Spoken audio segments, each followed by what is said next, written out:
그래서 노션에 대한 활용 예를 얘기하기 전에 먼저 스마트워크라는 게 뭔가라는 걸 아는 게 되게 중요하거든요. 일반적으로 보통 스마트워크라고 하면은 그냥 우리가 스마트폰, 뭐 스마트라는 단어를 쓸 때 좀 똑똑하게 일하는 건가? 아니면 어떤 IT 도구나 뭐 사스 서비스 같은 것들을 굉장히 잘 활용해서 일하는 건가? 라고 생각할 수 있는데 이 스마트워크라는 거는 일종의 하나의 어떤 방법론이라기보다는 어떤 철학이나 좀 문화라고 볼 수 있어요. 뭐 소프트웨어 개발 방법론의 어떤 애자일 문화 뭐 이런 것처럼. 그래서 좀 쉽게 말씀드리면은 뭐 약간 이렇게 생각할 수 있습니다. 모든 사람은 슈퍼파워를 가지고 있다라는 믿음을 일단 전제를 합니다. 그리고 그 발동 조건은 다 다르다는 거죠. 네. 그래서 어떤 신뢰와 이 다양성에 대한 어떤 전제를 가진 어떤 일하는 문화에 대한 얘기고요. 크게 일하는 방식을 정말 단순하게 나누면 이 세 가지로 나눌 수 있거든요. 이제 전통적인 어떤 일하는 트레디셔널 워킹 방식은 우리가 대부분의 조직들이 지금 사용하고 있는 방식이죠. 정해진 시간에, 정해진 장소에, 정해진 사람들이 모여서 정해진 일을 하고 정해진 시간에 이제 퇴근을 하는 방식인 거죠. 9 to 6의 방식들. 그리고 특히 뭐 제조업 같은 경우는 사실은 여전히 이런 식의 방식을 이제 적용해야 되겠죠. 텔레워킹 같은 경우는 뭐 일단 원격 근무 또 재택 근무 이런 식으로 좀 표현될 수 있을 것 같은데 이거는 기본적으로 정해진 시간과 장소는 있지만 그걸 좀 유연하게 적용하는 거예요. 예를 들어서 어떤 사람은 뭐 8시부터 4시까지 일을 한다던가 어떤 사람은 10시부터 뭐 7시까지 일을 한다던가 어떤 사람은 사무실에서 일하고 어떤 사람은 집에서 일하고 뭐 이런 방식을 얘기하는 거고요. 스마트 워크는 이런 유연성보다는 좀 효율성에 좀 집중되어 있습니다. 그래서 뭐 시간이라는 것도 굳이 하루에 8시간을 일해야 되나? 우리의 목표 달성이 중요하지 않나? 그러니까 이런 식의 좀 완전 철학 자체가 조금 굉장히 다르거든요. 그래서 국내의 스마트 워크에 대한 좀 선도적으로 아젠다를 꺼내고 전문가 분이 최도욱 대표님이라는 분이 계신데 이분이 이제 스마트 워크에 대해 관심이 있으시면은 이분이 출간한 스마트 워크 바이블이라는 책도 있어요. 그 책도 굉장히 좋습니다.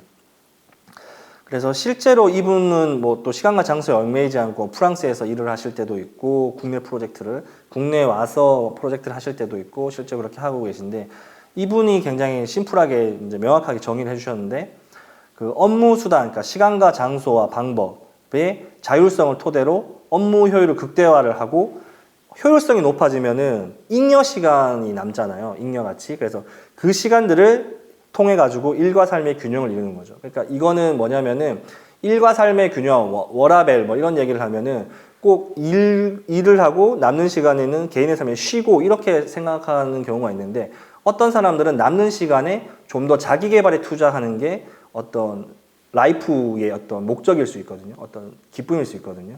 또 어떤 사람은 일을 더 하는 거, 내 업무의 더 품질을 높이기 위해서. 어떤 사람들은 또 가족과의 어떤 시간을 보내거나 아니면은 뭐 또 다른 어떤 취미 활동을 한다던가 아니면 외부 커뮤니티를 한다던가 아니면 어떤 사람들은 어떤 체력적인 것 때문에 정말 쉬어야 된다던가 이런 개인의 어떤 맥락이나 목적에 맞게 그 남은 시간들을 해서 다시 이게 또 업무 효율성으로 이제 연결이 되는 거죠. 그래서 요즘은 이런 것들을 그래서 워크 라이프 블렌딩 뭐 이렇게 표현하는 분들도 있지만 어쨌든 기본적인 철학은 이제 잉여 가치를 통해서 뭔가 좀 더 우리의 삶과 일의 질을 높인다라고 생각하면 좋을 것 같아요. 그래서 뭐 어떤 사람은 새벽에 일했을 때 몰입이 더 잘 되는 사람이 있을 수 있고 어떤 사람은 굉장히 이른 새벽에 미라클 모닝을 했을 때 굉장히 업무의 품질이 높아지는 사람이 있을 수 있고 어떤 사람은 정말 사무실에서 9시에 출근해서 6시까지 퇴근하는 루틴으로 일했을 때 업무의 품질이 굉장히 높아지는 사람이 있거든요. 이런 각자의 어떤 성과를 낼 수 있는 환경을 다 다르게 적용하면서도 공동의 목표를 이룰 수 있는 방법, 문화 이것이 이제 스마트 워크라는 겁니다. 네, 그래서 각자의 시차를 이제 인정해 주는 일하는 방식인 거죠. 네, 그래서 그렇기 때문에 사실 스마트 워크에서는 커뮤니케이션이 가장 제일 중요하거든요. 이 커뮤니케이션이 굉장히 핵심이어서 저희가 노션을 쓸 때도 사실 어떻게 커뮤니케이션을 효과적으로 할까라는 관점을 가지고 노션을 활용을 했었어요. 스마트 워크의 커뮤니케이션이 중요한 거는 크게 두 가지 정도로 볼 수 있는데 하나는 커뮤니케이션의 시차를 고려해 준다는 겁니다. 저희가 같은 공간에 있으면서 얘기를 하면 지금 좀 바빠요?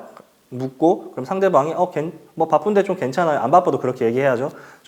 좀 바쁜데 좀 괜찮아요. 뭐 이렇게 얘기하고 그러면 이거 뭐 물어보고 대답하고 물어보고 대답하고 뭐 이런 게 가능하긴 한데 예를 들어서 뭐 재택근무를 하고 있다거나 아니면은 뭐 떨어져서 이제 근무를 하고 있다면은 안녕하세요라고 했다가 상대방이 네 안녕하세요. 뭐 여기 강의 안에 있는 뭐 하나 여쭤봐도 될까요? 네 물어봐도 되세요 하면은 상대방의 몰입의 시간을 리듬을 완전히 다 뺏는 거예요. 그러니까 상대방은 막 집중해서 일하고 있는데 갑자기 이거 답변하다가 이게 흐름이 딱 끊기는 거죠. 그럼 다시 이 몰입의 어떤 그 레벨로 들어오기까지의 굉장히 많은 예열 시간이나 이런 것들이 필요하거든요. 그러면은 당연히 그 시간만큼 업무 효율성이 떨어지고 그럼 업무 품질은 당연히 이제 떨어지겠죠. 그래서 이런 것들은 상대방의 시차를 고려하지 않은 커뮤니케이션은 사실은 권한을 더 많이 가진 사람에게 굉장히 유리한 커뮤니케이션입니다.